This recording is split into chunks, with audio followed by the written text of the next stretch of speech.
Welcome, ladies and gentlemen. Welcome. Happy morning, good afternoon, good evening, good whatever it is, wherever you are on planet Earth.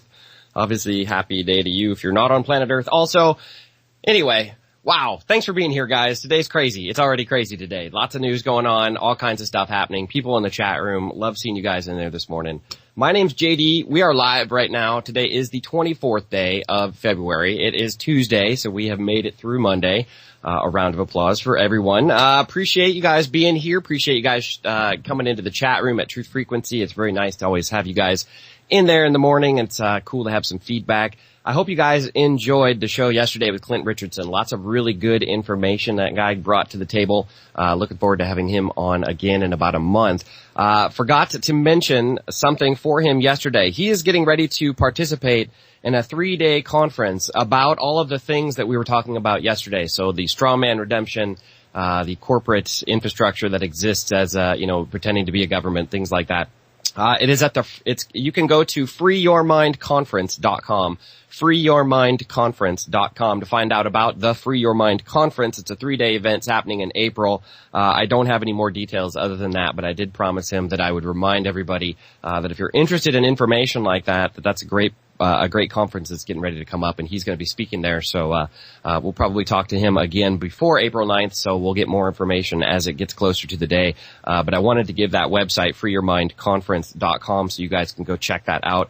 Again, a lot of good feedback from the show yesterday. In terms of, the information, a lot of people these days really want to learn more about their true state, in the world, and that's a great place to start. The contract law, figuring out just what is going on with the legal system and things like that. So, really enjoyed that conversation yesterday, and hope you guys did as well. I'm gonna have a super fantastic day. I just want to put that out there right now. Today, right now, ladies and gentlemen, things are looking super fantastic. And what do I mean by that? Well, I mean something by that. And if you don't know, you better ask somebody. Because it's looking like a super fantastic day, and it's looking like it's going to be a super fantastic week. I hope you guys are geared up. I really hope you are. I'm very excited. I can barely sit here right now. Anyway, fantastic guests line up for the rest of the week today. Dr. Bill Deagle is going to be joining us. I'll tell you what, the guy has got more letters after his name than he does in his name. When I go on the air a lot and I talk to people that have pretty intimidating resumes, I've never seen one like this. I've never seen anything like this in my entire life. You guys are going to love Dr. Deagle, and we're going to be talking today most specifically about Fukushima and some of the events that have come to light more recently regarding Fukushima. And I'll tell you what, this guy's background in things that relate to what's going on at Fukushima are probably second to no one in the world. So he's going to be joining us at the 11 o'clock hour today, one short hour from now. And we'll be having a big discussion about Fukushima, try and get that back into the news cycle so people know what's going on there. Tomorrow, Jamie Hanshaw is going to be joining the show. I think we'll probably get down to this Disney issue tomorrow. I'm going to try and see if I can get her to talk quite a bit about Walt Disney, the organization, what they're doing to our children when we're watching those videos on repeat over and over and over and think everything is fine. It's not so good. So we'll talk about that. And Wolfgang Halbig scheduled to join us on Thursday. Obviously be talking about some major developments in the Sandy Hook situation. Obviously, if there is a lawsuit now that's going on, against I believe it's the city, the school district, and maybe some key administrators there being sued for negligence. What that will do is it will open up the avenue for discovery, which means a lot of information is going to be coming to light just in relation to that. So I'm sure that Wolfgang will be wanting to talk about that quite a bit. And then Friday, Michael Cremo is going to be joining us on the show. He is the forbidden archaeologist. We'll be talking about secret technology, ancient things. He's a very, very fascinating guy. We'll be talking about Darwinism and stuff like that. So it's going to be a big week. I really appreciate you guys being here. Appreciate all the love that you guys are showing the network as well as the website, redpillreports.com. We could not possibly do this without you guys out there listening. And I wasn't sure if I was going to mention this today, but I think I'm going to anyway, just for funsies. So I mentioned the other day that I've got a friend in L.A. who makes electric guitars. And I might have sold him a little bit short, ladies and gentlemen, when I didn't realize, first and foremost, the Jimmy Coppola bases are world-renowned, and they really, really are. This guy hand makes just about every component, the wood. He even goes so far as to ship these things off to the East Coast to have them properly painted with nitrocellulose if you want one. These are amazing, and so he's found a real niche market here at Coppola Bases. And a couple guys you might know that play his instruments. One of them plays in a little band called Jamiroquai. Another guy plays with another dude. What's his name? Oh, man, I had this. I should have highlighted all this. Amazing people plays this guy's instruments, ladies and gentlemen. Anyway, Jimmy sent me a picture of the headstocks of his basses. And he also makes electric guitars. He makes 4-string basses, but his niche market is really the 5-string electric bass. Kind of a classic style with modern amenities to it, and all handmade. We're not talking cheap stuff here, guys. If you're going to bite the bullet and buy a real instrument, this is what you want to do, and you want to support a guy who makes stuff in the United States. But anyway, he sent me a picture of his headstock last night, and I didn't realize just how much I liked this guy and how interesting it is the way the universe brings like-minded people together. But on the back of his headstock, it actually says, and he's been doing this for a long time, certainly way longer than I've known him, and he has been dealing with the radio show and things like that. But on the back of his headstock, it says, made, I think, in the USA by a human being. And then in really tiny script, it says FEMA Region 9, which just made me I just about died laughing when I saw that, because it's just so perfect. It's perfect, man. What a great conversation starter. And then he designed, I think in AutoCAD or something, a little graphic of the Twin Towers, and it's very well done. And all of that shows up on the instruments that he builds, just for the fact that he wants to create waves, he wants to make a conversation starter, and continue to have those things in the mind of people. And I tell you, it's touches like that make me really wish I had enough money to go out and buy one of his instruments. I don't even play the bass, but I totally want one. But anyway, if you guys want more information about a yet to be classic, but will be soon classic instrument builder here, Jimmy Coppola, man, I'll tell you what, I'm super stoked on knowing this guy. And if anybody out there is looking for a quality instrument, I'd love to send you guys that way. You can go to Avela Coppola Bases, Alleva Coppola Bases, ALLEVA Alleva Coppola, and you can just do a quick search for those. You'll be able to find his site. He's telling me that the website's not all that great, but when I looked at it, I thought it was pretty good. Anyway, please support people like Jimmy out there who are actually doing something. They have a craft, they care about what they're doing, and they care about doing it in the United States and doing it with good results. And anybody else out there that makes something like that, man, shoot me an email. I love stuff like this. I think that's great. And if anybody's out there, again, looking for a good quality instrument, man, I think you'd be hard pressed to find something nicer than what Jimmy's pumping out. So again, check that site out. What else do we want to talk about this morning? Well, not much. Let's get into the news, because that's usually what we do around here. All eyes still on Greece right now. They apparently scrambled at the 11th hour again on Monday night to try and get these reform program ideas in front of the EU and the board members there from the Troika. It does look like at this point they have accepted this 4-month extension on the Greek bailout. So we will see. But again, what's that going to mean? Well, it's already led to a new uprising in the streets, more protests, more people coming out, basically saying, well, we're going to be right back in the same boat. We're going to be a debt colony again. And nobody's really excited about that. So they went through all this trouble to get this popular uprising, and it does look like the resolution itself that went to the EU might have actually been written by the EU in the first place. So there you go. Chalk one up again for Mr. Rick Rosoff as being completely accurate in his predictions. So we'll still see. They still have a lot of work to do in terms of staying in the euro. It's going to be a long 4-month process, but we'll also see, obviously, the people in Greece there, whether or not they're going to, walk away with their tails between their legs, or whether or not they're going to continue to, go out into the streets and essentially raise hell about this, which is kind of what I hope they do. But anyway, that's what's going on in the Greece situation right now. If anything changes, we'll let you guys know. There's been a new report also about the CIA, and this is a 15-year-old CIA sting There's reports about an old CIA sting that has come out, and it came out because of a court case that's going on in the United States right now, but it might actually end up prompting the United Nations monitors to reassess some evidence related to the Iranian alleged nuclear weapons work, according to a couple of Western diplomats now. The International Atomic Energy Agency, they have the inspectors that are in Vienna. They're probably going to end up reviewing intelligence that they've just received now about Iran as a result of these revelations. Again, according to these two diplomats who are familiar with the EIA's Iran file. They asked not to be named because right now, as I said, this is all coming out of a court case, which is all ongoing. But apparently the CIA passed doctored blueprints for nuclear weapon components to Iran back in February of 2000, according to these trial documents. And what that means essentially is that it suggests a possibility that hostile intelligence agencies could decide to plant a smoking gun in Iran for the IEA or the IAEE to find, which is essentially what it looks like is what happened.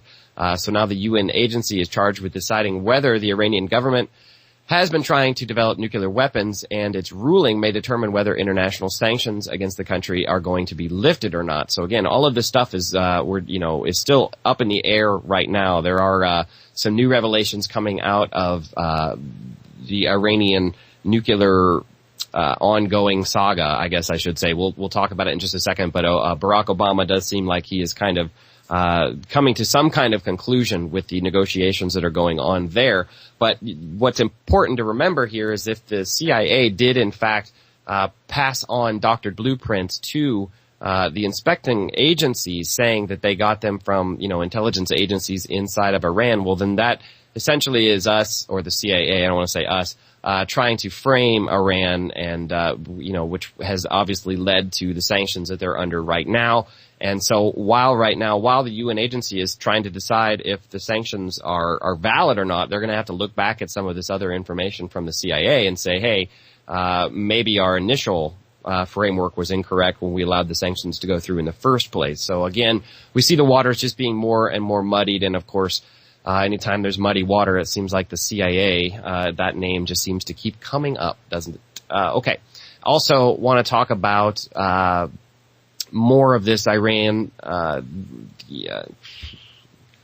this deal that they're trying to make, to allow Tehran to continue to develop nuclear power and potentially a nuclear weapon. So here we go. The Secretary of State John Kerry met in Geneva yesterday with the foreign minister of Iran amid reports that a deal was taking shape that might allow Tehran to build nuclear weapons in its final years. So the energy secretary there from Iran met separately with the head of Iran's nuclear program on technical details before joining the broader talks, apparently. And the Associated Press reported that a potential deal now taking shape, which began on Friday, and that deal would phase out the restriction on Iran's uranium enrichment activities in the final years, potentially allowing it to build a nuclear weapon more quickly than the one-year time frame U.S. officials were using as a benchmark for the negotiation strategy.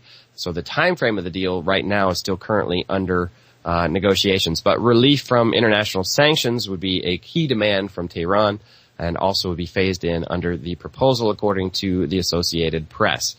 So again, it does look like we are starting to make some kind of deal, again edging towards a historic compromise. The U.S. and Iran reported progress just yesterday on a deal that would clamp down on Tehran's nuclear activities for at least 10 years, but then would slowly ease restrictions on programs that could be used to make atomic bombs. Officials said there were still some obstacles to overcome before the March 31st deadline, and any deal will face harsh opposition in both countries. But also, it would also be sure to further strain with the already tense U.S. relations with Israel, obviously, right? So, whose leaders oppose any agreement that doesn't end in Iran's nuclear ambitions. Israeli Prime Minister Benjamin Netanyahu is expected to strongly criticize the deal in an address before Congress. He'll be doing that next week. So still, a comprehensive pact could ease 35 years of U.S.-Iranian enmity, and seems within reach for the first time within more than a decade. And the core idea, again, would be to reward Iran for good behavior over the last years of any agreement, gradually lifting constraints on its uranium enrichment and slowly easing economic sanctions. So I'm wondering too if we're kind of making this move as a little bit of an olive branch. It might be a day late and a dollar short, as my parents used to say. But Iran obviously probably chomping at the bit to get involved with the BRICS organization, because once they're involved with that alternative SWIFT program, of course they are outside of the breadth of sanctions at that point. So there you go. That is what's going on there. I'm checking on some other news here because I said a lot of things going on right now. Man, that's interesting stuff. Okay, moving on here. 6 French citizens so far have had their passports confiscated, and 40 more will be banned from leaving the country as Europe cracks down on would-be jihadists planning to travel to Syria and Iraq. So this is the first time that France has resorted to these measures since its introduction as part of a raft of new counterterrorism laws back in November. There's currently 6 administrative bans on leaving the country that have already been signed, and about 40 more that are being prepared, according to officials there in France. And the passports and identity cards of those targeted, who are men and women between the ages of 23 and 28, have been confiscated for 6 months, after which the orders can be renewed. Such efforts are being mirrored across Europe right now after hundreds have traveled to the Middle East to join jihadist groups such as the Islamic State and Al-Qaeda linked Nusra Front in recent years. So again, more crackdown on travel to and from Syria and Iraq from the European nations there, and France now following suit by adding to it restrictions on some travelers there. So there you go there. Okay, moving on to the Ukraine situation. Obviously still tentative at best in terms of the peace deal and the ceasefire that's going on. But right now, Kiev's military and self-defense forces in eastern Ukraine have announced that they will withdraw heavy weapons from the front line following Saturday's exchange of 191 prisoners. This comes as OSCE monitors have visited the devastated city of Debaltseve, and Ukrainian army and Donbass forces have agreed to remove heavy weapons from the conflict zone, according to the deputy commander of the DPR Defense Ministry Corps. He said this on Sunday, and the process is set to be completed by March 7th under the terms of the truce. So again, we're going to keep a close eye on what's going on in the Ukraine right now, but it does look like they are still taking those steps towards following through on their ceasefire agreements that happened in Minsk. Okay, and Palestine right now is accusing Israel of doing something really bad here. Israel opened up some dams and flooded portions of the Gaza area and forced some evacuations over the early part of this week. I guess hundreds of Gazans were forced to evacuate after Israel opened the gates of several dams on the border with the Gaza Strip and flooded at least 80 households. Israel has denied the claim as entirely false, but there are lots of pictures of a lot of households in the Gaza area that are very much being inundated with water. So in the wake of a recent severe winter storm in the region, Israeli authorities opened the floodgates to discharge the accumulated waters, according to Palestinian officials. And residents in the eastern Gaza reported injuries as well as deaths of livestock and poultry caused by the Israeli action, which allegedly came without any prior notification, according to Gaza's Civil Defense Directorate. And photos of the Gaza Strip flood have appeared in social networks, but the date when they were taken has not been independently verified as of yet. So take it with a grain of salt. Could have happened, might not have happened. Israel says it didn't happen, but if you think about the weather that Israel had over the weekend and the fact that they maybe potentially had a little bit too much water behind the dams, it does certainly stand to reason that this is something that they could do. And I hate to say it, but it is par for the course for the treatment of the Palestinians under the thumb of Israel right now. So there you go with that. France has deployed its Charles de Gaulle aircraft carrier against the Islamic State in Iraq as part of the U.S.-led military campaign, according to French media. So again, the French have now moved a large aircraft carrier to the Gulf region to support ongoing campaigns against ISIS. So why is France there?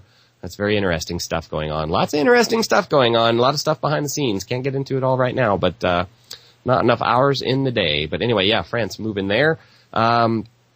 Here's some more story. I probably should have included this with the Ukraine stuff, but just to throw this out there, Prime Minister David Cameron should contemplate sending arms to Ukraine as a show of NATO strength against Russia and keeps his promise to restore defense spending levels, a former chief of defense staff has warned. So again, a former chief of defense staff from the UK coming out, also asking that David Cameron send defensive lethal weapons to Ukraine, because that's something that we should all be doing. So essentially, I'm thinking that this guy who is Air Chief Marshal Lord Stirrup, he's basically the John for the love of God McCain of the UK, and he's again asking and or insisting that David Cameron send more weapons to the Ukraine. Very interesting too. Also, only a week or so after the Minsk Accord, and all of these people still saying, well, everything's falling apart. We need to get more weapons into these people's hands, because this Minsk Accord thing is just obviously not going to not going to carry on.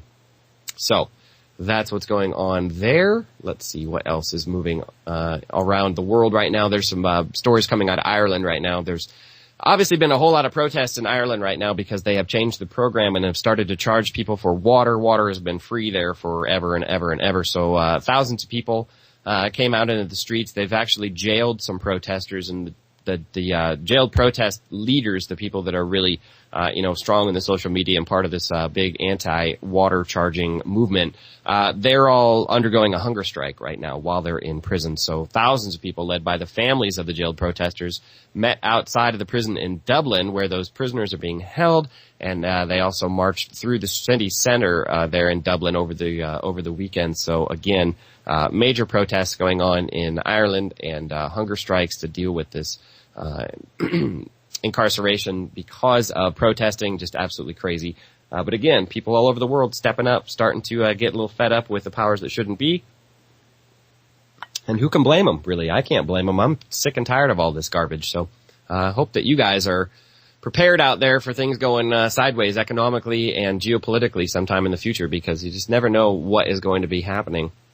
I'm going to get away from international news here for a second and hop over into the national news. And just as a reminder for any new listeners out there, every day at redpillreports.com, you can always find the show section, which is always right at the top of the page there, and it will outline for you some information about the guests, give you an idea of what we're going to be talking about for the day. And you can also then find all of the aggregated news that we put on that page, all the things that we think are important, all the headlines from around the world, and some of them from your neck of the woods. So you just never know what you're going to find there. It's worth checking out every single day.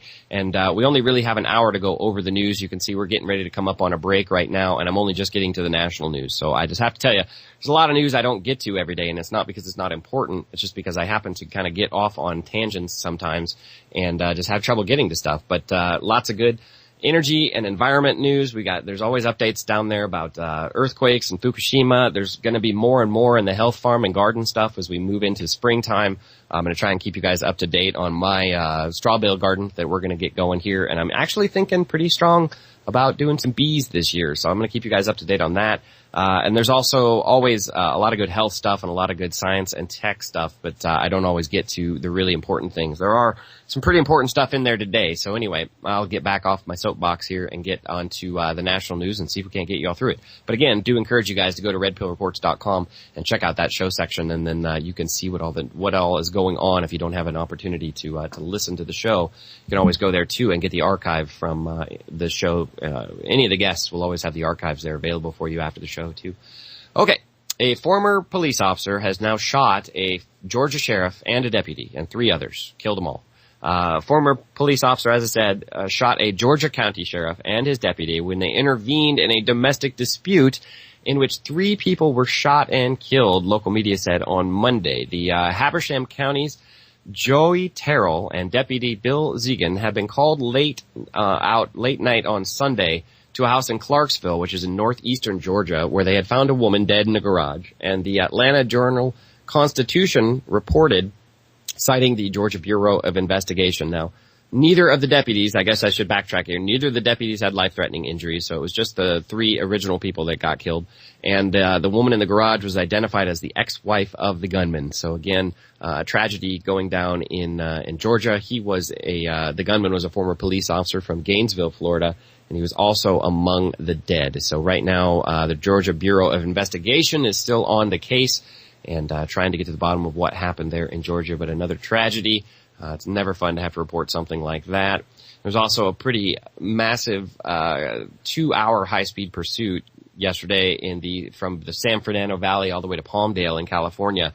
Really interesting. The pickup driver led officers on a high-speed pursuit from the San Fernando Valley to the Antelope Valley, surrendered Monday night after nearly 2 hours after the chase. I actually watched a little of this on live TV. I think it's pretty interesting. Anyway, nobody died, nobody got hurt, but during the course of the drive, the guy the truck driver was involved with a couple of high-speed crashes, and he ended up driving in and out of lanes about 100 miles an hour. So, there you go. But nobody got hurt really badly, so that's a good thing.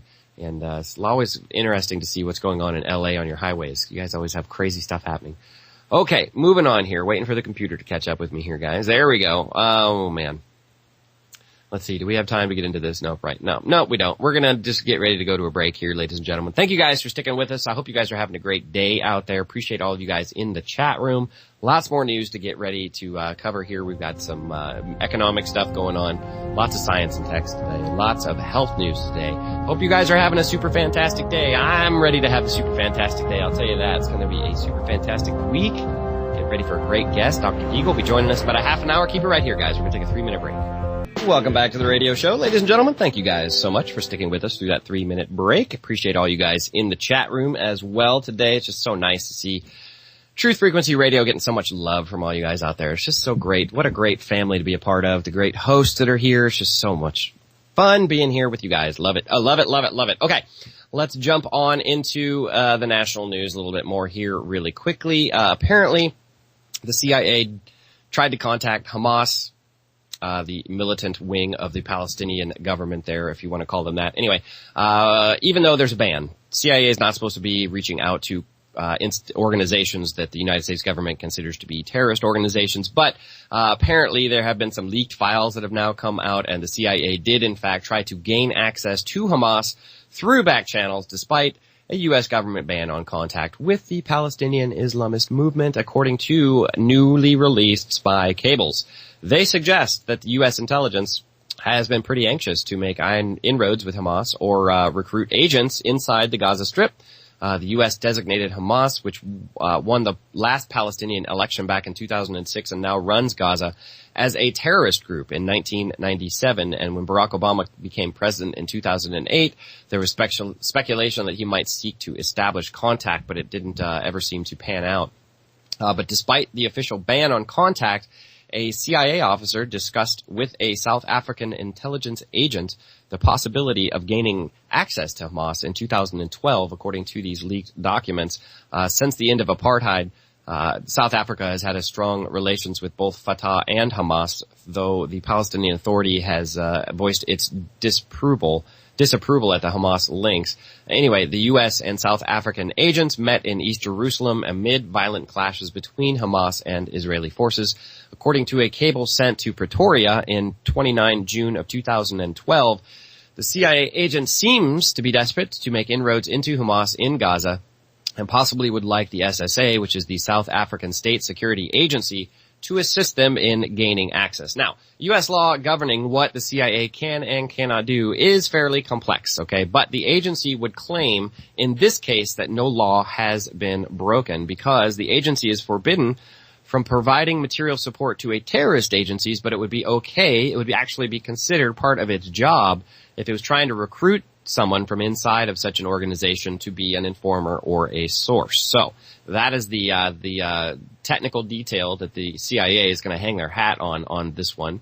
But anyway, the leaked documents also include intelligence reports that Obama threatened the Palestinian Authority President Mohammed Abbas back in 2012 over Palestinian plans to seek non-member observer status in the U.S. So again, coming out of this particular disclosure, Obama threatening the Palestinian Authority President, Mr. Abbas, about his attempts to become the non-member observer status at the UN, right? And a South African State Security Agency report from 2012 recorded a Palestinian intelligence officer handing over a memo detailing a phone call made by the U.S. president to the Palestinian leader where Barack Obama threatened President Abbas if he were to go ahead with the UN bid. Abbas pressed ahead with the application to the UN anyway, and a couple of weeks later, the General Assembly backed his bid, which smoothed the way for the Palestinians to now attempt to bring cases against Israel in the International Criminal Court. And also the cables revealed that the former Mossad chief, Meir Dagan, personally lobbied senior South African intelligence officials in October of 2009 against the country endorsing the findings of the UN inquiry led by South African Judge Richard Goldstone. So that UN inquiry about, from the ICC now, or the one back in 2009, this original UN inquiry, was led by a South African judge. So you can see here now how it would be important for the former Mossad chief to be putting pressure on him not to endorse the findings of that initial UN inquiry. Anything they can do to continue to clamp down on the Gaza area, that's their history and that's what they're going to do. But anyway, that's what's going on there right now. Interesting stuff for sure. Now, why was the CIA, really that's the question that I've got. Why was the CIA trying to be involved right during the same time that the major conflict was going on between Israel and the Gaza Strip area? I guess you could, I don't know. I feel like the CIA is heavily involved with Mossad, and obviously they work hand in hand. So the fact that we would be trying to infiltrate the Hamas organizations definitely raises some red flags in my mind. I'm sure out there you guys probably agree as well. Oh, good news if you hate the Department of Homeland Security. It does look like they are going to have a funding stalemate right now. We're at a funding stalemate situation right now. So Congress returned yesterday. They've got 4 days just till this week here to pass legislation to keep the Department of Homeland Security open. So right now we're kind of in the stalemate situation, as I said, between Republicans and Democrats on Capitol Hill over Barack Obama's executive actions on immigration. So without any serious negotiations or talk of compromise, it's pretty likely that the Department of Homeland Security will run out of money at midnight on Friday, and then everybody will start pointing fingers at one another. And both sides right now currently agree that the Homeland Security should not be interrupted. But the issue is that the GOP-controlled House has passed a measure that funds the agency, but it also blocked the administration's immigration policies, which is something the Democrats won't support. So you can see now we're at this stalemate situation, and typically, we've faced these showdowns before. It happens pretty often. Usually government funding or raising the nation's debt limit, all that stuff comes up. But the difference now is that nobody's talking. There's no evidence of any back-channel negotiations or efforts to float a compromise that might give each side some kind of face-saving measure, in order to avoid this shutdown. So the spotlight this week's going to be on Mr. Mitch McConnell, who vowed when Republicans took control in 2015 that there would be no more government shutdowns. So we will see what happens. He's kept pretty mum on his promise so far. Department of Homeland Security has not threatened Congress with martial law in the streets. They did actually threaten with martial law. There was actually wasn't really martial law, but this, let's see here, the Homeland Security Secretary, what's his name, Jay Johnson, went on the Sunday talk show to demand that Republicans fund the Department of Homeland Security without blocking money for President's amnesty, plan. But he prefaced this. This is the way he said it. He said, you better fund my department pitch by warning about an al-Qaeda-linked terror group, Al-Shabaab, publicly calling for attacks on shopping malls in the United States. So he essentially said, I'm not saying you guys have to fund my department, but if anybody's planning on going to the mall this weekend, and he kind of just trails off. So that's basically what they're saying. You can see how the Department of Fatherland Security, I see where you're going with that now. Obsidian, yes, I like it. Department of Fatherland Security, close to running out of money. Is it going to happen? Just difficult to say right now. We will see. It's definitely an interesting time at the Congress, so who knows what's going to happen. I doubt they're going to let their big boy club run out of funding. I imagine we'll see some kind of 11th hour action to make this all, come back together for us here. Oh, we got to talk about this too. The largest U.S. refinery strike in 35 years has now entered its 4th week starting this Sunday. Workers at 12 refineries accounted for 1/5 of the national production capacity, and they were walking picket lines right now. Sources familiar with the negotiations said talks may resume by midweek and end the walkout by roughly 6,500 members of the United Steelworkers Union at 15 different plants, including these 12 different refineries. And representatives of both sides said no date has been set to restart negotiations, however, right now. So the strike comes as U.S. workers seek to pay more seek more pay in the strengthening economy. Walmart stores said its U.S. workers are going to get a raise to at least $9 an hour, while West Coast port workers have reached a tentative deal for a new contract after the month-long dispute. So, the refinery work stoppage began on the February 1st when talks for a new 3-year contract between the USW and lead oil company negotiator Shell Oil Company broke down. Talks were resumed but halted again after nearly reaching an agreement on Friday, according to sources familiar with the negotiations. But after the latest breakdowns between the two sides, steelworkers and steelworker leaders targeted Shell, which is the U.S. arm of the Royal Dutch Shell Incorporated there, calling workers out at a chemical plant and 3 refineries in the company's Motiva Enterprises joint venture with Saudi Aramco. So the work stoppage now includes the nation's largest refinery, which is Motiva's 600,000 barrel per day Port Arthur, Texas refinery. I'm starting to wonder if this is all a concerted effort. If we've got all these unions. We know that the administration that's currently in power has got a lot of union support. And I'll tell you what, if you wanted to crash our economy, slamming the price of oil, teaming up with OPEC, slam the price of oil, that'd be a great way to do it. So because then you're going to take the legs out of the whole shale industry thing going on here. Another way to do it would be to bring a whole bunch of migrant workers in, give them amnesty, and give them all the low-paying jobs. And I'm not saying that that's what's going on, but that would probably be a way to do it. And then you'd have all your unions shut down all the shipping across the country, which is exactly what's going on right now. We've had the West Coast ports shut down. That's definitely bringing the BDI down to its knees. And then now the refinery shutdowns. I mean, this is, I don't know what else. This seems like asymmetrical warfare to me. I mean, I don't know what else you would use to describe it. It seems like these are asymmetrical warfare tactics. If you were trying to take over our country, these would be the things that you would have to do to accomplish that. And is it a coincidence that those things are going on right now? I don't know. Here's another story.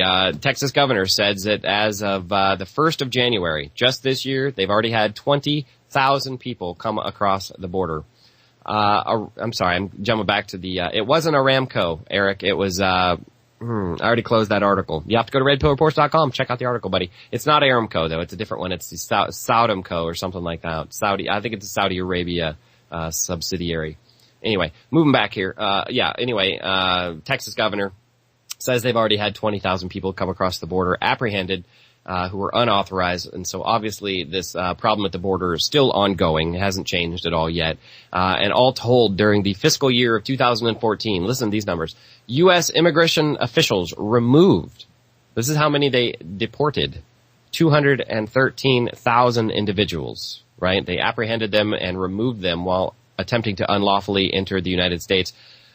How many did they not remove? Well, numbers north of 800,000 says, the senator from Texas here goes on to say, we don't have enough buses. There are not even enough buses to send them all back to Mexico, and we don't have enough places here to put them in jails or anything like that. So what are we going to do? So anyway, borders wide open. The governor from Texas still saying we got major problems here, and again, part of the agenda to collapse everything as far as I'm concerned. So that's what's going on right now. Moving on here. What is this one about? Oh, yeah, that's an interesting story. Apparently, a lot of departments across the country, and we're talking about law enforcement, municipal law enforcement agencies, having a little bit of trouble getting people who want to become police officers. Can you imagine that in this day and age, 2015, they don't have lines out the door for people wanting to sign up to be police officers? In 2013, in the Green Bay Police Department there, they only had 88 applicants. 2013, 88 applicants for the whole year. Last year, only 47. That's down almost half. So, yeah, do people want to be police officers? No. And that flies in the face of all these people tell me there's great cops out there who are all altruistic, want to go out and save the world. No, that's not the truth. That not especially now that they might be subject to being targeted. They're definitely not that altruistic anymore. Smoke has now appeared in the Washington subway system for three different times in the last 2 days. The subway system there in the Washington D.C. area, because of a mechanical failure, caused the train to fill with smoke on Sunday, and then that's the third such incident in 2 days. So again, this follows on an incident that happened earlier this year that actually killed one woman and sent 84 of them to the hospital. So not good situations going on. But you wonder if these are accurate news articles, if it's are mechanical failures, or if these are clandestine operations, things that are going on that we're just not designed to know about and aren't being told. Just kind of makes me wonder to see all these goofy things going on. 3 times in 2 days, the subway fills with smoke. That's pretty unusual, in my opinion. So just kind of putting that out there. And then there was a guy in Seattle who was fatally struck by an Amtrak train because he was posing for a selfie. Probably don't need to go too much further into detail on that. Don't do that, okay? Ladies and gentlemen, just pay attention to your surroundings. Facebook is not that damn important, guys. It's just not that important. So put the phone down, pay attention to the train that's coming at you. I'm not trying to belittle this guy, but let's use some common sense out there, people, okay? Like to have you guys tuning in for the show, and it doesn't do us any good if you're out there taking selfies in front of Amtrak trains. Let's move on to the economy, figure out what exactly is going on in the world. The S&P is up just a touch today, about 0.25%, $2,111. The Dow is up pretty significantly today, about 80 points, so we're looking at 18,195. Dollar index still on the rise, ladies and gentlemen, 94 and 68 right there.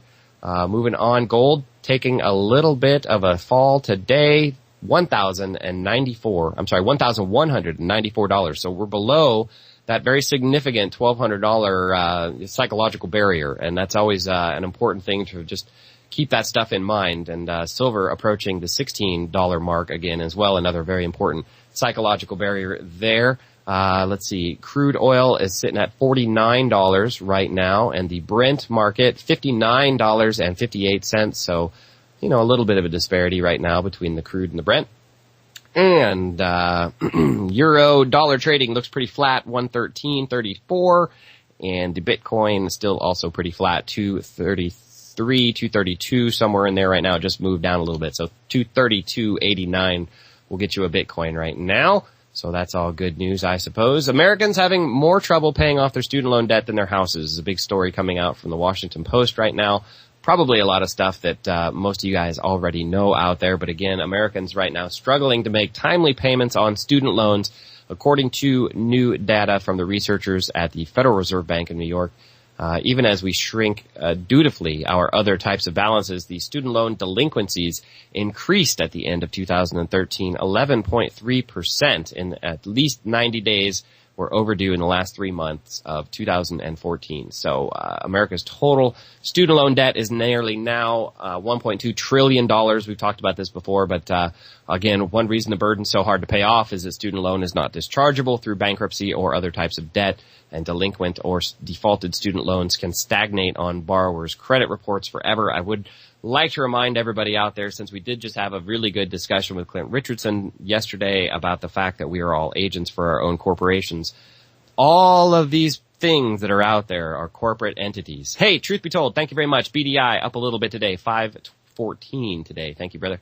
All of these entities out there are corporate entities. They all exist in commerce. We had that discussion. Clint will come back on and we'll have more of a discussion about that. But there's those companies out there, Experian be one of them. They're credit reporting companies. They're companies. They're corporations, which means they're liable if they report something that's not true. So if you're like me and you like to question the legality or the truthfulness of these, apparent contracts that we're supposedly all part of, if you go to the extent that I've gone to basically go back to a bill collector situation and tell them a whole bunch of things, mostly that they're a third-party interloper and that they're not really involved with the process and that they don't have the original contract. Anyway, if you put it back in their court and they can't validate that debt, that debt becomes non-reportable. And then if that debt becomes reported, if you ask them to validate the debt, the bill collector, and they cannot do it because of reality. If you say, tell me,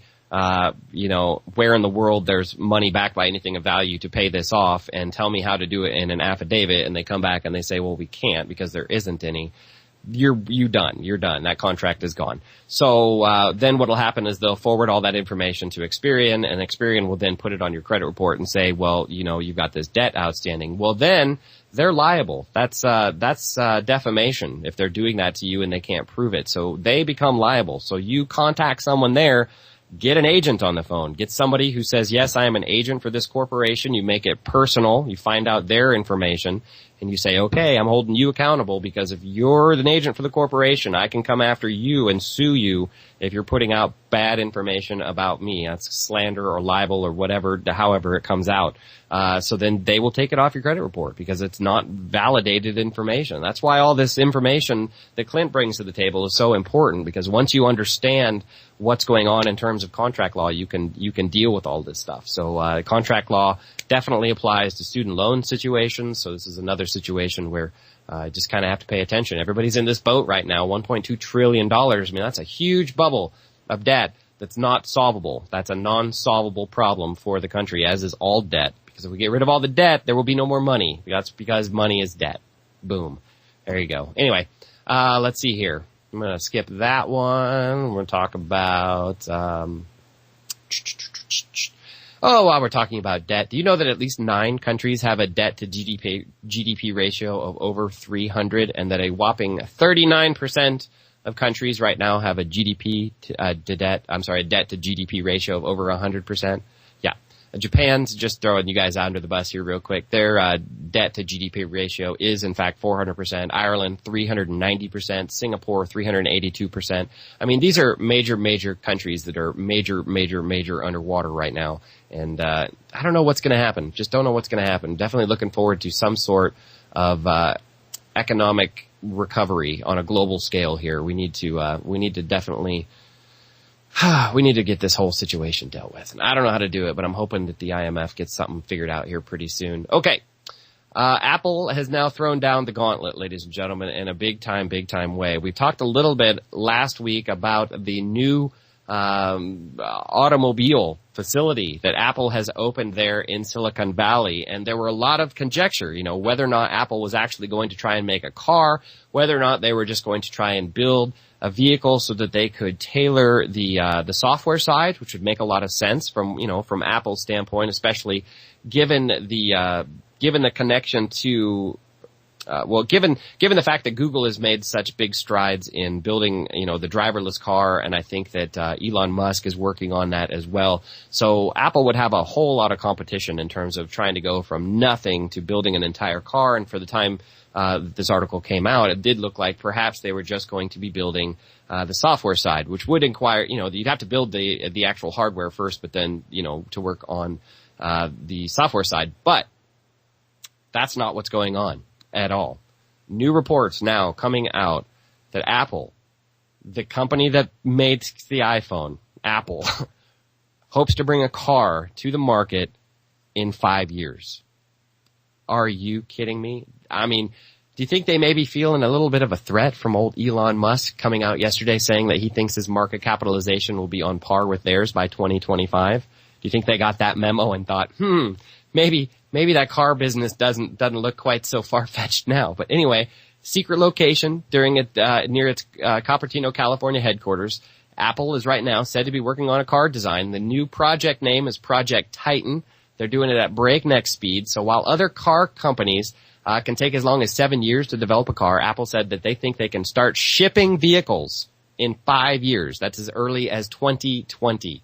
So Elon Musk's Tesla is currently number one in the electric car maker market. Their vehicles range from about $70,000 to $100,000. Obviously, Google's working on the George Jetson-like driverless car, but neither is close to cornering the market on mass affordable electric cars, and that's where people think Apple is going to go with this. Former Ford engineer Steve Zadesky is actually heading up this project, and efforts to fast-track the car project got Apple a little jam last week because the battery maker A123 Systems sued it over allegedly poaching its executives. So here's an example of just how badly Apple CEO Tim Cook wants to get this car out of the garage.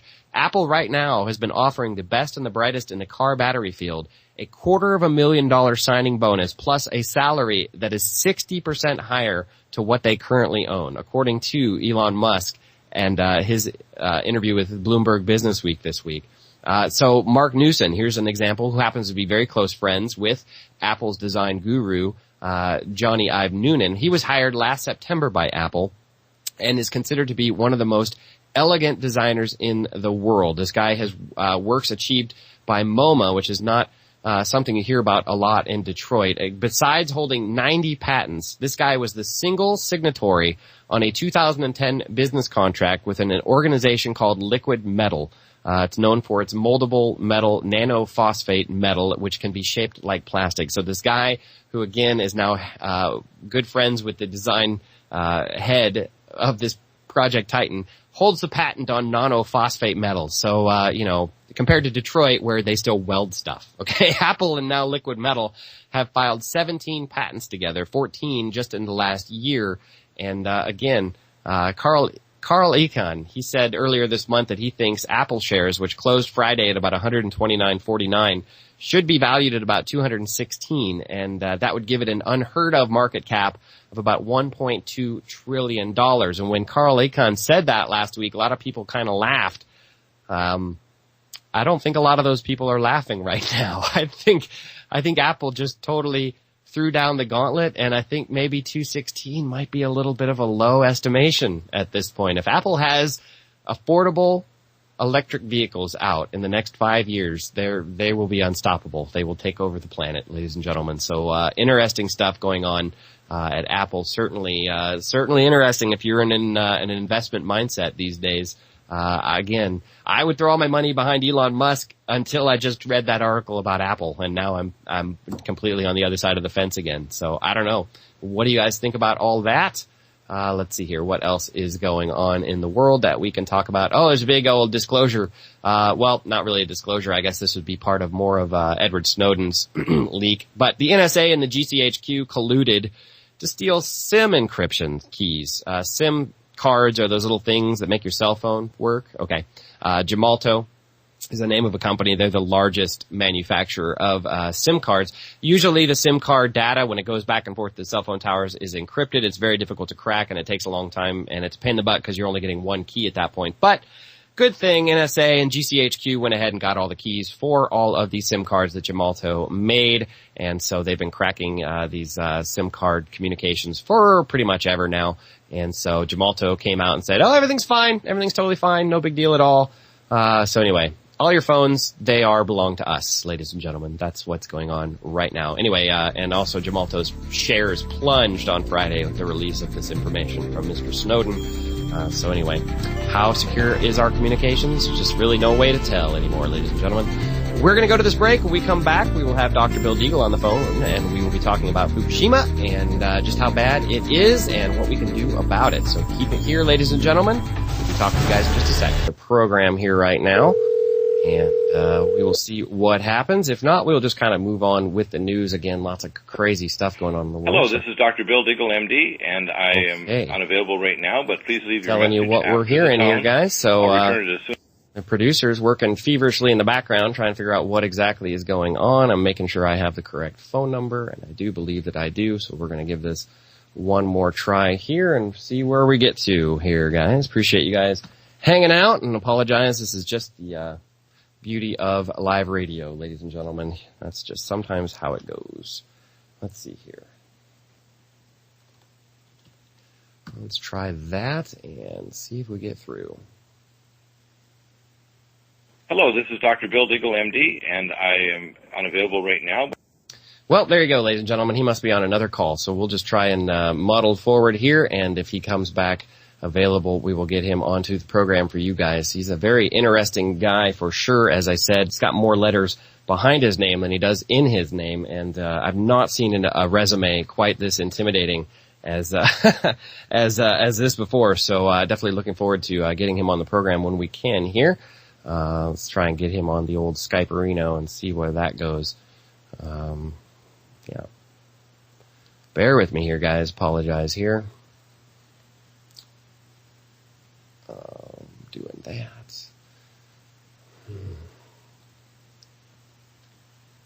We will try to get him on Skype, see if that works a little bit better here. Hang on just a second. We'll see if he adds us as a contact, and then we'll move on from there. Hope you guys are having a good day. The weather is getting a little bit better out here in Missouri. I'll tell you, yesterday I think it was like -6 outside with the wind chill. I am over that. I thought we were past the wintertime garbage here, but apparently we still have a little bit to go. So hopefully it will continue to get nice as we go here. Let's see what's going on with this. Okay, producers, if you guys are out there listening, if you could have Dr. Deagle accept my request on Skype, then I'll be able to see him and I'll be able to add him to this group call. We can get on with this whole interview. That would be fantastic. Appreciate you guys being out there. Let's jump around and get into some more news so we're not just sitting here staring at the paint drying. Of course, I just closed all of that stuff, so good times. Way to be prepared, JD. All right. Let's see here. Bear with me here, guys. I apologize. There's just a lot that goes into trying to get this, the juggling. Sometimes it's like roller skating in a hammock, ladies and gentlemen. You know what I mean? You're trying to get stuff accomplished, and it doesn't always go as smoothly as you would hope that it would. But you just never know. Let's see here. Okay. Anybody out there want to get us with Dr. Deagle? Because that would be fantastic. Here's what I want to do. I want to... all that. Oh my god. Hang on one here second, guys. I'm going to put a little music on for you so I can think about this while I'm doing it.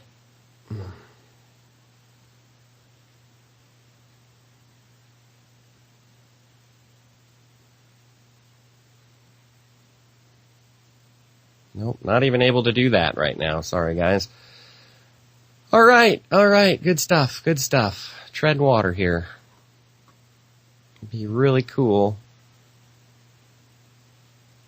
if this could all happen. All right, that's a good sign. Let's try and do it that way. No.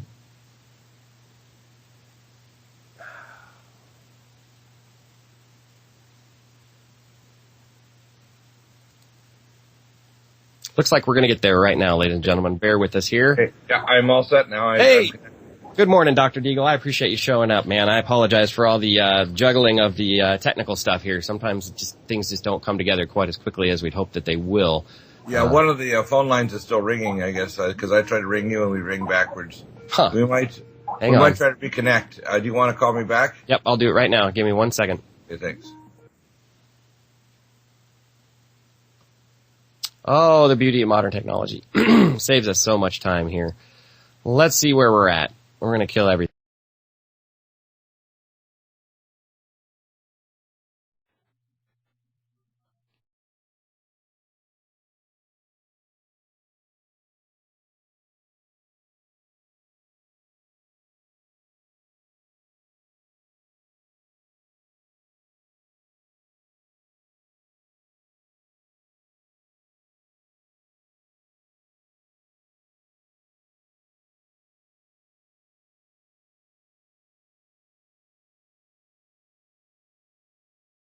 Not a problem. It's just it's live radio. Right, roger that. Okay, ladies and gentlemen, we are back. We've done it. Everything is fine. We are good to go. My guest today, very special guest, Dr. Bill Deagle. I've been kind of touting your resume a little bit earlier this morning, sir, but I did want to let everybody know again just how intimidating it is. I think you have more letters after your name than you do in your name, Dr. Deagle. Is that? I mean, we're talking about it's just the current academies that I belong to, but I've done a lot of other things. Absolutely, I tried to summarize in that in my bio. Right. Just the things that were pertinent to Fukushima Daiichi, in particular, and nuclear issues, because I've done a lot of other things. Right. Yeah, let me just give you a little bit, ladies and gentlemen, let me give you a little taste of the background here. He's got backgrounds in biochemistry, inorganic and radiochemistry, genetics, bacterial oceanography before medical school, and extra exposure to nuclear and astrophysics. He became a member of ACOEM, the nuclear division, in the 90s and had Q-level security clearance at CCOM, taking care of NORAD, U.S. Space Command, directed energy weapons, Shrivner Air Force Base, Buckley and Aurora Air Force Base, etc.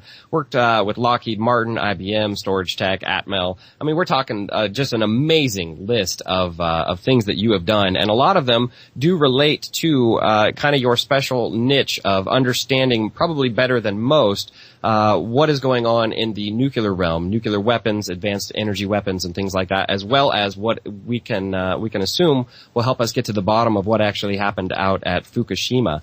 I could go over this entire list, but if there's anything else on there that you think is really, really important, I would love it if you would just kind of give us a little bit more insight into your background, because as you said, I mean, it's just so extensive. You're a very impressive resume, my friend. Very impressive. Well, before I went to university, I was recruited from a special aptitude test to go into was a special scholarship into nuclear physics at MIT, and I turned down the scholarship from grade 11 to go directly into plasma nuclear physics, and went on in biochemistry.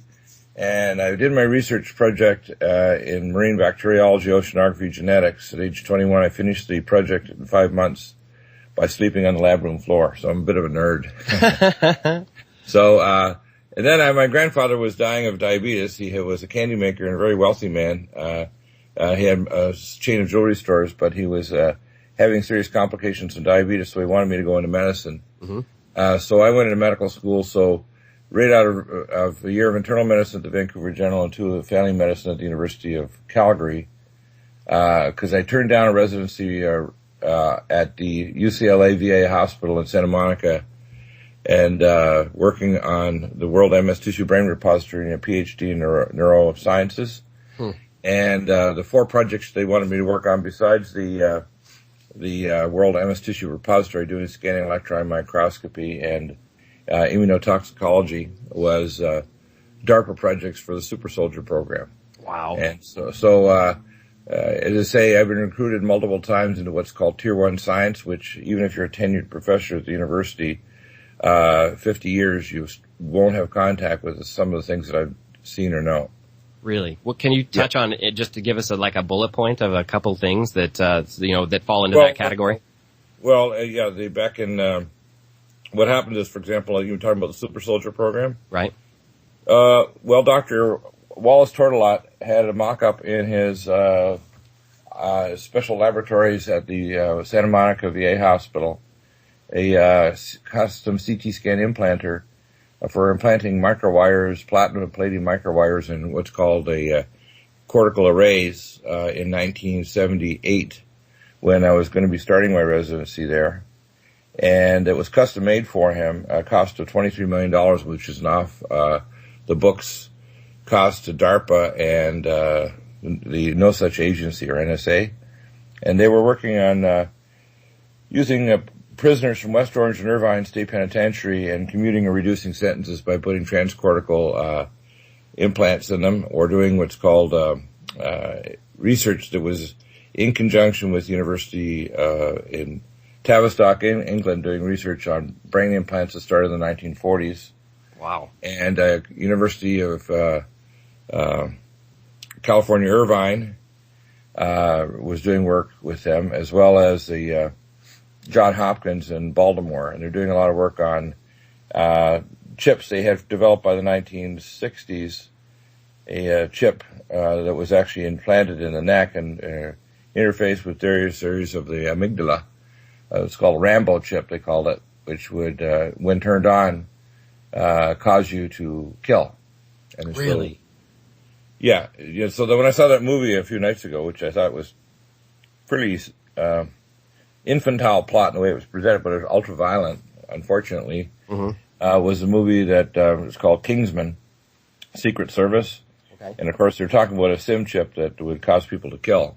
Wow. The fact is there are scalar research frequencies that they've been using for directed energy weapons. And the other area that I had exposure, I took care of the Pratt & Whitney jet aircraft parts plant when I came back from Georgia, because I trained in trauma and burn unit down there. So I worked in the trauma burn unit as well as the intensive care unit. And when I came back to Nova Scotia for a few years, I was the doctor for the Halifax International Airport and the Aerotech Business Park. I was the only doctor. And we had an accident at the Pratt & Whitney plant. It turned out it was a offshore directed energy weapons research facility, and they had an accident. And the accident caused them to lose 100,000 gallons of hydrofluoric acid. And I wouldn't do anything for them until they told me exactly what happened. And they had their directed energy weapon misfire inside the plant, and that's what caused the accident.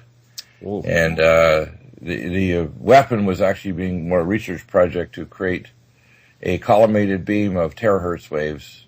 Now, if you want to know, terahertz waves are the same wave frequencies range as beyond infrared and heading toward X-rays. Okay. That they use when they scan your body at an airport. But they had very high energy, specific collimated frequency of terahertz waves. You mean collimated like they're focusing on like a laser? Yeah, almost like collimating a beam. It's not a laser, but it's a collimated beam. Right, okay. And so what happened is they could hit you with this collimated beam of terahertz waves, and it would trigger off your body release of peroxisomes and lysosomes. And they had this weapon deployed in Gulf War I on the A-10 helicopters and the M1 Abrams tanks. And of course, if it hit you and you're an Iraqi, you're going to have a bad day if it went through the side of a building or tank, because it wasn't really stopped by any kind of building materials. Okay. And it would cause you to get very nauseated and very dizzy. Within a couple minutes, you'd be so disoriented, you'd be vomiting and starting to go blind. And then within 15 minutes, you'd be probably bleeding from every orifice, and then your tissues would liquefy after cardiac arrest. Holy cow. So that's only one of many weapons that have been developed. We call directed energy weapons. Right. And people have no idea. A lot of these weapons can be deployed on airborne drone robots or ground-based ones. At the beginning of Gulf War II, they had 6 what's called SWORDs, or operational ground-based robots, during Gulf War II. And you don't hear this from virtually anybody else, but we have sources, because they have sources inside the government, inside the Pentagon and elsewhere. Mm-hmm. They had almost 12,000 at the end of Gulf War II that they deployed on the ground. We're not talking about airborne drones that fly around. And if you want to get a takeoff and an idea of what they're doing or planning it for our future, which could be 10 years from now or 2 years, whatever you want to, they think they can get away with it. They can declare some form of martial law, but they, you saw the Captain America movie last year, and you saw these 10 to 12 foot tall operational robots in the streets of Tehran. Mm-hmm. They have weaponized robots like that, and smaller ones, larger ones. They have airborne drones that are the size of insects or very large, like small aircraft. Right. And these can be autonomous. In other words, they can make a kill decision based on hitting you with a ping to determine if you've got dog tags or identifiers on you that can be scanned at a distance. And the longest distance they can identify you by your biometrics is what's called a terahertz wave pulse that hits your body at up to half a mile or more. And they can get a signature back of whether or not you're a friend or foe or you're in their database. And if you're not, they can hit you with a steerable bullet, a taser bolt, or a high-energy, directed energy weapon. And people don't understand just how advanced the weapon systems are. They're in some ways more advanced than your children's or teenagers or young men in their 20s video games. Right. And they're integrated into a battlefield matrix so that they can call in command drones and other actionable things, almost like a group intelligence from a distance, or from aircraft, drone, or even space-based weapon systems. So I'm okay. So then I'm watching these situations where, obviously there's turmoil right now between us and, well, not us, but NATO and Russia, and it's all coming to kind of a head in Ukraine. And I'm watching all of these Baltic nations moving their tanks and this, this archaic technology out into the. It's all got to be theater, and is it all just drone targets? Are they just basically getting rid of their stuff? Well, no. Here's what happens: is I took care of the guys working on the Missile Defense Command, and so I take care of the guys who are back and forth to White Sands Missile Base testing range, okay, and Vandenberg Air Force Base in California, and the China Lake area. And I asked them once. I said, we were getting all ready for what's called a missile test. And this is back in the mid-'90s, and I said, well, how likely is it you're going to hit the missile that's coming in you're going to target, with a missile to hit a missile? Mm-hmm. Because one of the first things they brought us to at Falcon, Colorado, Schriever Air Force Base, which is 3 higher levels of security than NORAD. It's the most secure military base on the planet. And I've been in the underground city there and walked through the actual quantum array. It's a giant array of supercomputers that actually have a virtual copy of Earth and everybody in the first and second world. And it's what's called a primary node. There's other nodes that are all over the planet on an underground basis, from northern England to Jakarta, Indonesia, etc. And they have a database on every person on Earth. Every phone, fax, and email has always been monitored for at least the last 35, 40 years. Right. And they literally do have like the movie The Matrix. It's based on reality. It's called the Virtual World Project.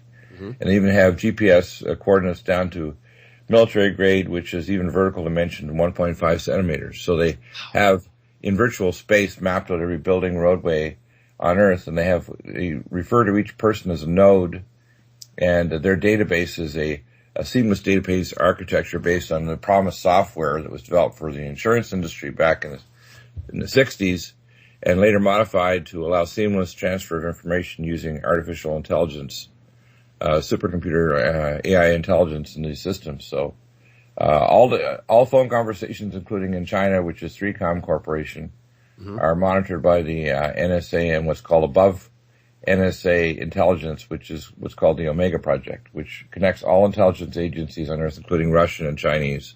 Wow. So on the one level, they're doing this warfare, which is really, the Russians lining their nuclear missiles up in Europe and starting the missile trains and putting their bear bombers near our coast and so on. It's all a theater, because the ultimate situation is that they're moving us toward a biometric matrix-like world. And there's a lot of push and pull as to, what each nation is going to get, although it's a very dangerous game, because any of these proxy nations like Syria or even people within Russia could decide to make a launch on command. Right. And to be honest, we don't have what's called seamless defenses. So I asked the director of Missile Defense Command, I said, okay, so you've got he said anywhere between 10 and 70% if they know the missile's coming, strike. I said, he said, we figure we're going to get up to about 90% if we know the missile's coming and we know the sector it's coming into from either near space. And I said, well, what about if you've got 10,000 missiles? Oh, he said, well, we have maybe about a 10% chance of hitting those. And I said, how much money and how long will it take before you actually have a seamless, what's called, space shield? Right. And he said, and this, by the way, wasn't just a missile system. It was also using what's called a plasma interferometry field up in near space, where when a missile comes in, they can disorient its guidance systems using Tesla-type interferometry fields. And he said it'll take around 20, 45, and 76 to $100 trillion. Oh, wow. So I said, what you've done is created a black hole. He started laughing. Right. For the military-industrial complex. And I said, so if you guys start off a conflict, somebody can kind of twitch, blink, and something can happen. I said, so instead of 12 really deads, I said to him, it means we're going to be 11 really deads. Right. And he laughed so hard, I thought he was going to have a hernia. So, what people need to realize is everything is run by insanely evil and stupid people. Yes. And, there's an agenda that's much, much darker than people realize. Mm-hmm. And I talk about it on my show, the NutriMedical Report on Genesis Network, which is 12 to 3, Monday to Friday Pacific time, 2 to 5 Central, and 3 to 6 Eastern. And I'm on the second hour of Rents on Thursday nights, usually with updates primarily on Fukushima, but pretty well any topic you can imagine we cover. I can imagine. You seem to have a background in just about everything and can speak. Yeah, we talk about anything from geopolitics to finances to biochemistry to life extension. I teach in the academies of anti-aging medicine, environmental medicine, and advancement of medicine. And this year I'm going to be preparing for a lecture to the Academy of Environmental Medicine on Fukushima Daiichi, and proposing also a lecture on scalar radiation from smart meters and smartphones, and the scalar toxicology of the biophysics of how it affects human flesh and other living things. Mm-hmm. Fukushima Daiichi is the worst environmental disaster in human history, at least recent human history, because the history of the human race is quite different than what you're told in the history books. Right.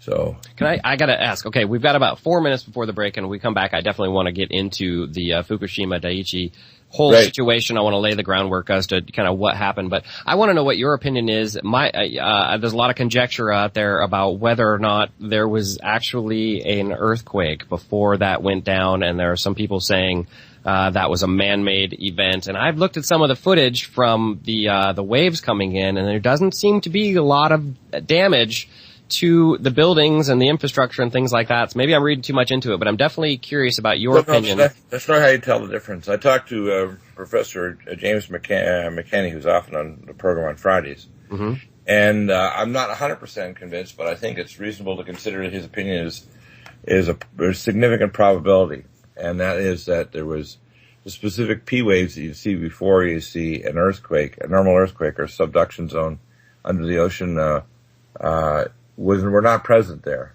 So it means it was artificially created. And although it's in an earthquake zone, which means you got plausible deniability, and the amount of level 5 plus Richter scale earthquakes has increased 500% since the Fukushima Daiichi event 4 years ago. Okay. So it's my guess, and here's how earthquakes are triggered off: by using Tesla weapons, and we have them. There's 5 nations that have weather modification weapons, and there's 2, us and the Russians, that have what's called tectonic volcanic weapons that can actually trigger off the release of tectonic forces. Okay. And I can explain how they do it. So when people say, well, you can't talk about classified stuff, that's my fair. I talk about classified things all the time. Right. And so what they do is they charge up the ionosphere with a frequency interferometry field over the tectonic plate until the plate, which is vibrating at the same frequency, is like listening to a really good opera singer that can actually hit the right frequency, modulate their voice so they can shatter a glass across the other side of the theater. What happens is they build up the energy, and you build giant waves. Like Nikola Tesla had a little device that he could put in his pocket in his laboratory in Manhattan back in the early 20th century, and he attached it to a beam on the side of the building. What we do is hit it with a pulse and then get what's called an echo, and the echo would determine what's called harmonic wave of the building. And if you know the harmonic waves, it's like chimes outside your house or a tuning fork, you can actually hit it with the right frequency. The waves will build up, and you'll build what's called a giant wave.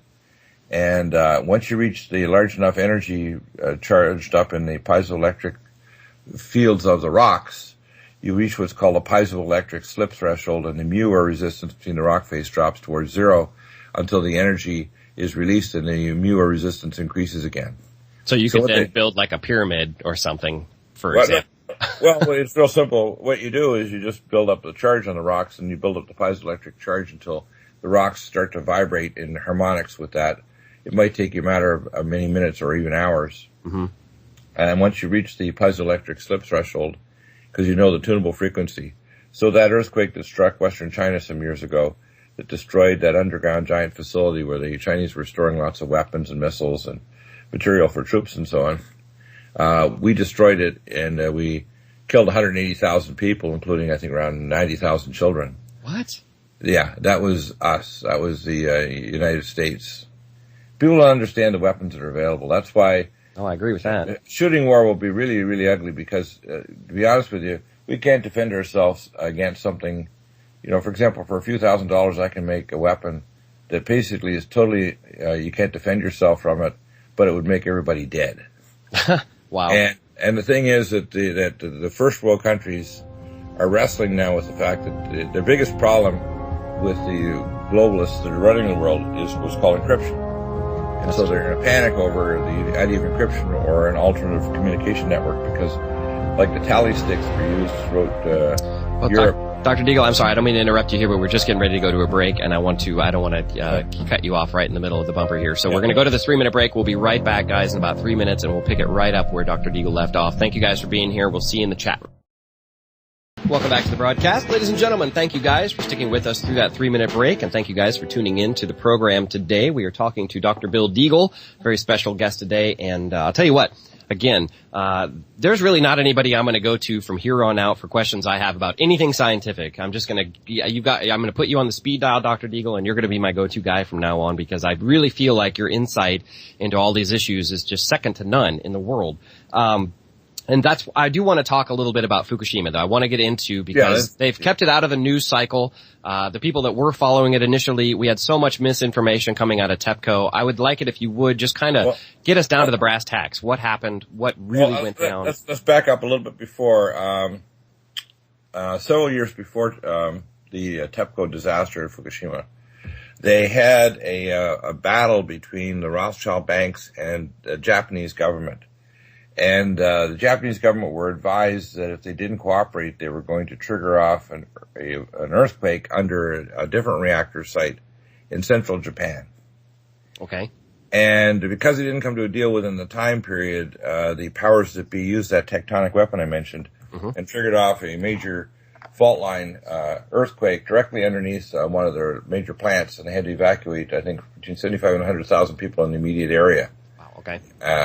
So what happens is that there's a lot of things going on. Firstly, what happened in Japan is, I don't know if you remember the Okimaru. It was taking a lot of the nuclear materials from the former Soviet Union, and there were a lot of protests by Greenpeace and other organizations back before the 2000 when this happened, I think late 90s. And the Okimaru delivered one of the largest supplies of weapons-grade uranium and other materials to the Japanese. And the Japanese were developing at Fukushima Daiichi, and plant number 3 is what's called a MOX, or mixed oxygen fuel reactor, to create plutonium. Now, I'll give you a little of my background.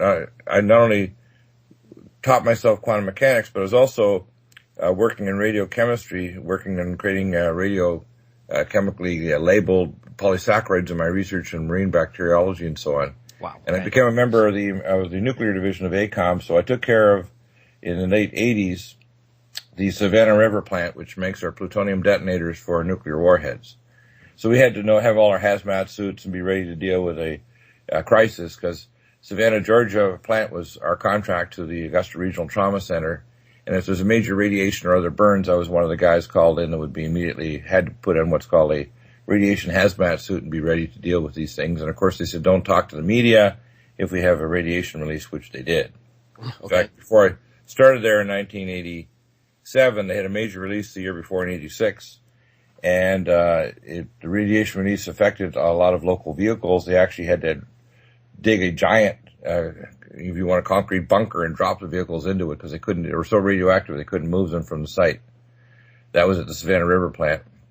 What happens is when you make plutonium with mixed oxygen fuel, they'll tell you they're going to generate maybe another 10 to 20% or 30% power with the same level of reactors, but they're what's called hot and they're very touchy, so they can have a surge, especially if there's things like a coronal mass ejection. It can bring in a lot of inductive power to the power lines coming off the plant, and it can actually affect what's called the torus, where the nuclear reactions are occurring and the energy is being converted into steam turbines or water, whatever type of reactor system they have. So in Japan, they had a MOX reactor, reactor number 3, and the only purpose for having a MOX reactor is to make plutonium detonators for warheads. So they had an illegal nuclear weapons program in Japan, which we've collaborated with the Japanese for over 50 years. Okay. And the Japanese also, they're armed to the teeth. I mean, the people don't realize, other than the Russian rocket systems, the RD-80 rocket, which, by the way, we were building on contract at Littleton, Colorado, at the Lockheed Martin facility, and I took care of the employees there at Lockheed Martin that were actually building the Russian rockets. And I even knew the director personally, and I was kind of cracking jokes at him because they were shipping these RD-80 rockets out in Pepsi trucks that were mocked up to look like they're Pepsi trucks. Right. And they're actually Russian rockets that we're building. Wow. And they were the main rockets we were using to launch materials that were to supply the International Space Station, and also our weapons-based platforms in near space, because we have a whole array of weapons-based space platforms in near space around the Earth. But people don't know, most of them are out there pointed out in space toward nearer space objects like asteroids and comets and other things. If you listen to my show, you'll hear some. So, Anyway, what happened is that the whole issue of near space and what we're doing and so on, it just triggered off an earthquake there. And so I think that Fukushima Daiichi, it's my impression that it had, I went back into my own research and I have a strong impression that the earthquake was, potential energy was in the rocks, but they triggered it. Because it doesn't have the regular signatures that you would expect from a normal subduction earthquake. And we had a few just recently. We had one off of Greenland. It was an 8.5 in the area near Newfoundland, Canada, just last week. And we had a 7.9 off of Fukushima Daiichi, which was pretty big, but not nearly as big as this other one. Mm-hmm. So they can happen spontaneously, but there were some characteristics that indicate. Now, what probably was going on is that apparently Israel wanted more nuclear materials from Japan, and Japan was not going to be forthcoming to give them to them. Okay. And there were some, and as a result, and Israel has its own space-based system for imaging called ImageSat, and its own space-based weapon platform. So people don't realize this little nation of Israel has not only had full-blown, I wouldn't say industrial espionage because it's like a pipeline to Israel, and they often, behind the scenes, are selling it directly to China. And we allow that because we want the Chinese to get our old technology so they can up the ante and get themselves to where they think they could take on America, right? Mm-hmm. Now, our biggest defect is the best physicists on Earth right now are Russian. And so the Russian method of rebuilding technology, like they rebuild the rockets, because I asked the guys at Lockheed Martin, and they Russians will just rebuild a rocket even if they're in Semipalatinsk in Kazakhstan, or they're in, which is one their primary facility for the nuclear materials. And when they have the rocket blow up and kill a bunch of people, they just redesign it. And we don't. We do CAD, CAM, and all this other stuff. So we hadn't, by the mid-90s, built a new rocket like the Saturn V5 in 25 years, but the Russians rebuild the rockets every year, so they're way more advanced that way. And the Russians, the way they build systems, they make them very hardened. So, for example, even their Bear bombers still use tubes, which makes them EMP resistant, not completely proof.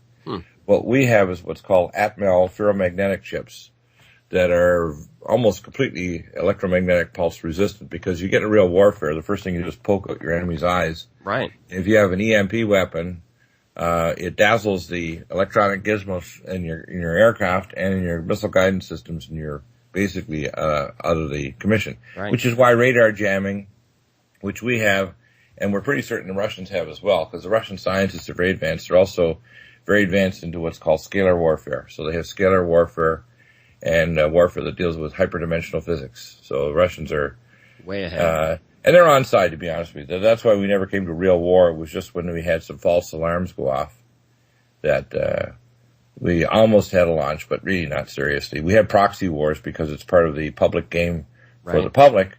At the same time, we're transferring technology and making deals and allowing the Russians to have their money in different banks. Now, the fact that they're kind of trying to seize the money of various, very wealthy, connected Russians is very ominous, very dangerous, because this kind of game is not the kind of game you want to play, because somebody can kind of twitch and decide to do something. Right. Or some guy has too much ouzo in Syria, and which is that liquor drink that tastes like licorice, and they get up and they're trained on what's called the Yakontz hypersonic cruise missile batteries in Syria, and they decide that the American aircraft carrier is 160 miles off coast, so it's within range, and that'd be fun. Yeah. They lock on, and bam, and it's not even the bombs on the missile, but it's kinetic force, because it's going at Mach 7 will hit any aircraft carrier or any boat, and it's going to the bottom. Right.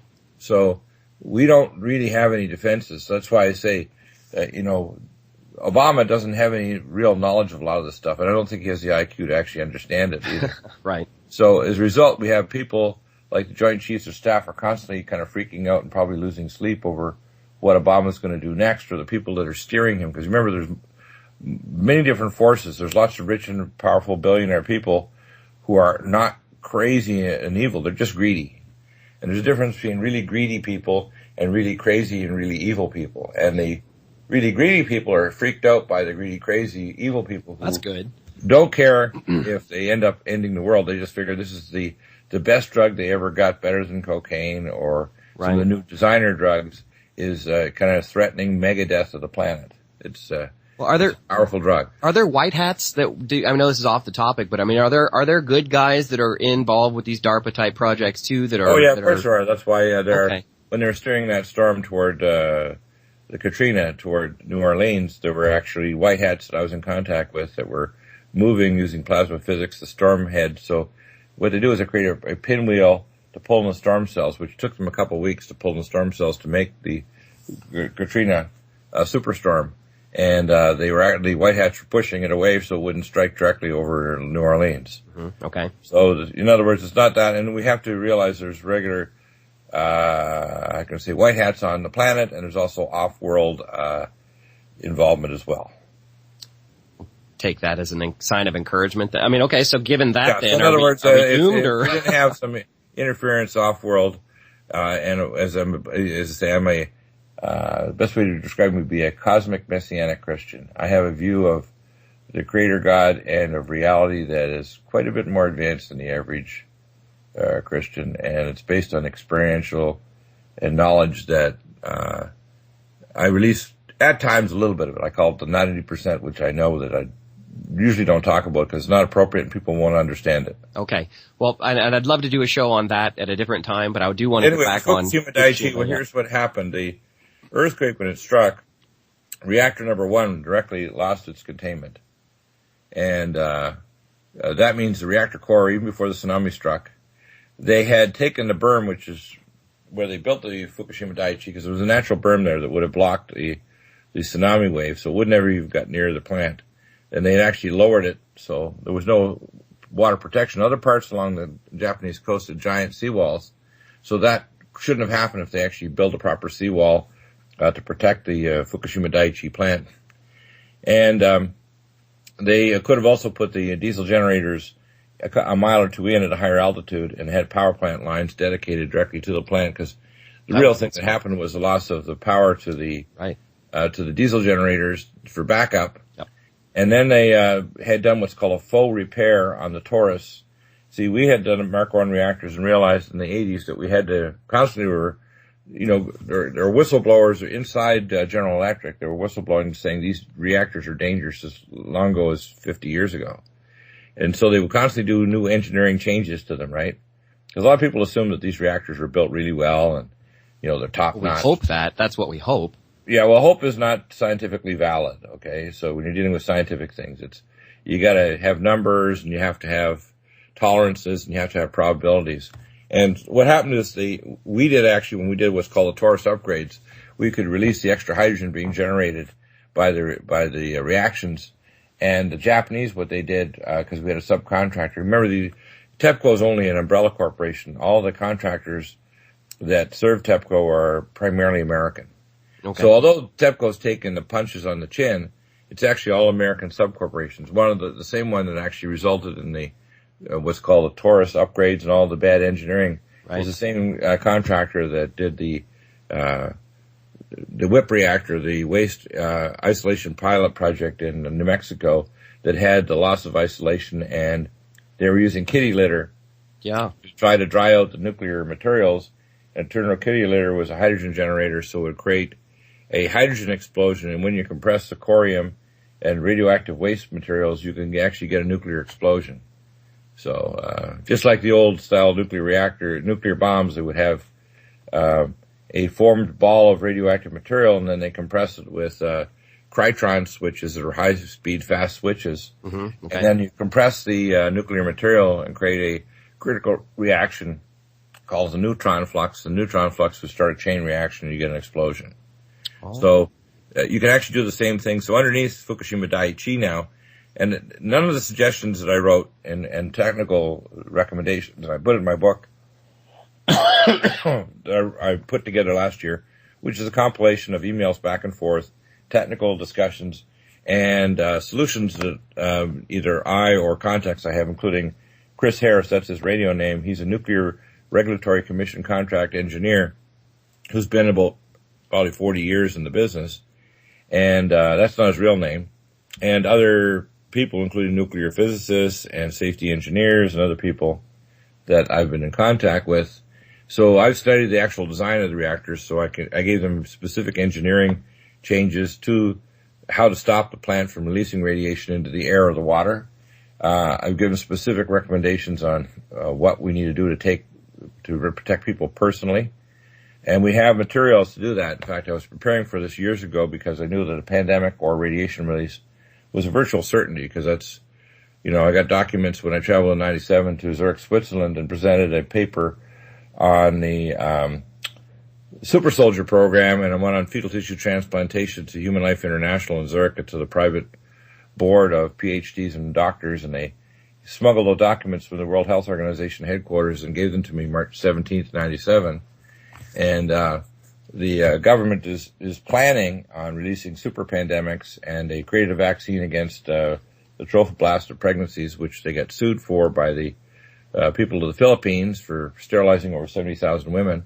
And they created the AIDS virus, but they were trying to resurrect the 1918 flu using genetic engineering and gene-based splicing machines, which they succeeded in doing in the 90s.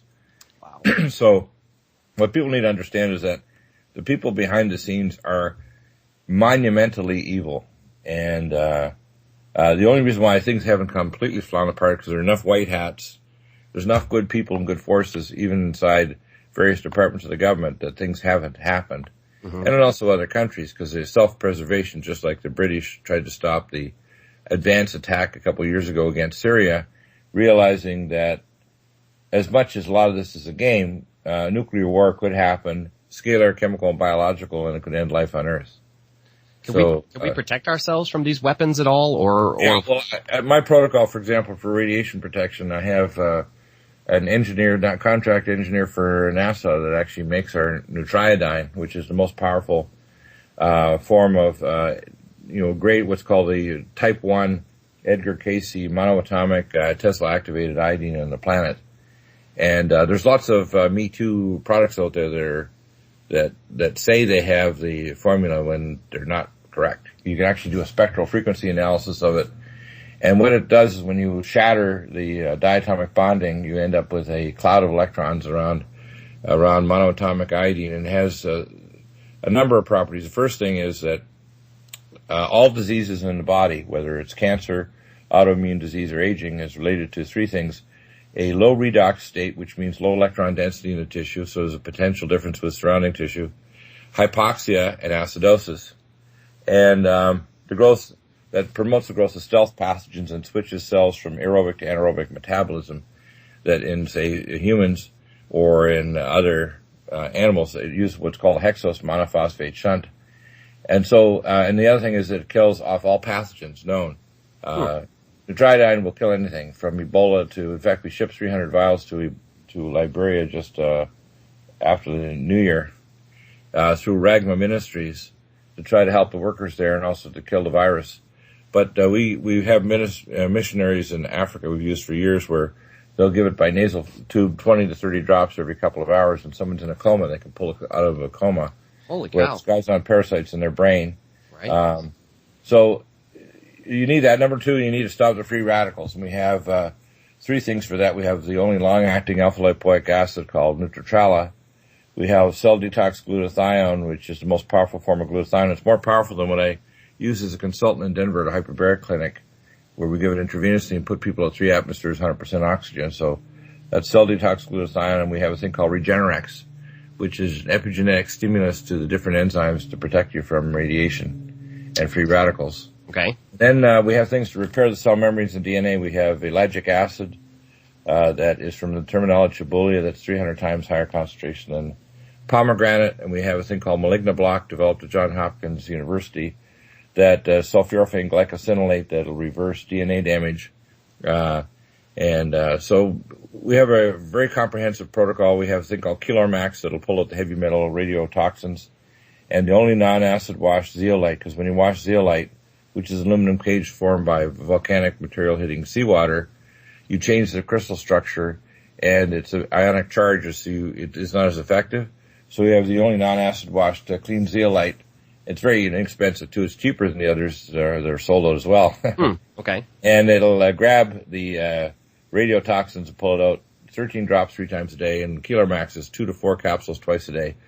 Yes, there's a big release. The problem right now is if you're taking adequate levels of minerals into your body, and you need to take it, we have Trax amino acid chelates in all of our NutriMed line nutraceuticals that we have, which is the best way to get them in, the most powerful way to get them in orally. Then you want transdermals, and we use an affiliate company called MG12 from the Dead Sea that has a lot of trace minerals. Oh, and nice. we use a mineral chaperone called indiumese, and developed as the anti-aging mineralizer. What happens when you optimize minerals, you're not likely to absorb cesium-137 or 134 or strontium-90 or other radiotoxins. And if you're like, let's say, osteopenic or osteoporotic, it's very likely you're going to absorb them, because any radiocharged molecule is more avidly absorbed by any living system. So, for example, if you get black mold, it thinks of radiotoxins as vitamins. Really? So, black mold, for example, around China is growing like crazy. And anywhere where you find radiotoxins, it'll increase some pathogens will actually grow faster in a radiotoxic environment.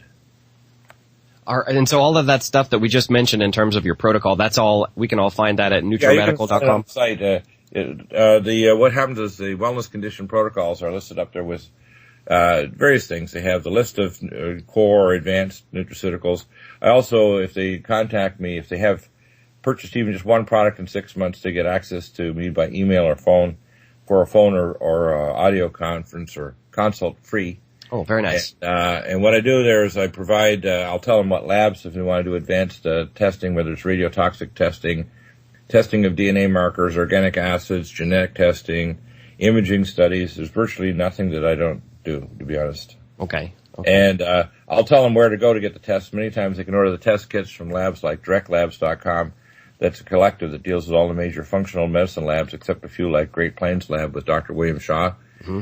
And if we need to order special imaging studies, I'll tell them what they or their specialist needs, or if they want to do 23andMe or Prometheus to analyze your raw data from your 23andMe genetic studies.